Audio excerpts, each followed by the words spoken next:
In 1999, India's Cabinet Committee on Security approved a bold 30-year roadmap. The objective? Establish a formidable fleet of 30 conventional attack submarines by 2030 to absolute dominate the Indian Ocean region. Today, that plan is in a dangerous tailspin.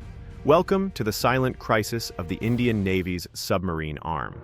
At the epicenter of this crisis is Project 75 Alpha, better known as P-75I, a massive multi-billion-dollar megaproject to indigenously manufacture 6 ultra-modern stealth submarines.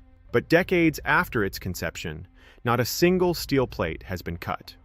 Why? The program became a case study in procurement gridlock.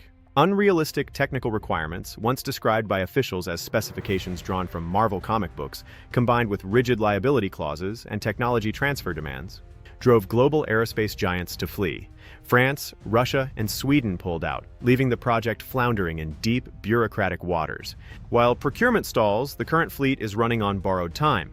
Excluding the newly inducted Cavalry class, the backbone of India's conventional fleet, its Russian Kilo class and German HDW boats are pushing between 30 to 40 years of operational age.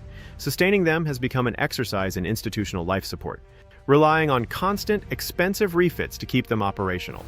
Veterans warn, we are no longer expanding our undersea dominance, but merely attempting to manage its decline. Compounding the structural delays is a massive technology lag. Conventional submarines must surface frequently to breathe. Air-independent propulsion, or AIP, is the ultimate game-changer, allowing non-nuclear boats to stay submerged for weeks to avoid detection. India's plan relied heavily on an indigenous fuel cell AIP developed by DRDO. However, years of development delays mean frontline vessels like the INS Calvary are returning from midlife refits without the critical stealth plug integrated. Every delay keeps India's submarines easily trackable by modern adversary sensors, but the ocean does not wait for paperwork. While India grapples with bureaucratic red tape, the strategic balance in the Indo-Pacific is shifting rapidly. Pakistan is rapidly building out an advanced AIP-equipped submarine fleet with Chinese assistance. Concurrently, Chinese nuclear and conventional attack submarines are maintaining a regular, aggressive presence right in India's backyard. For the Indian Navy, the clock is ticking loudly.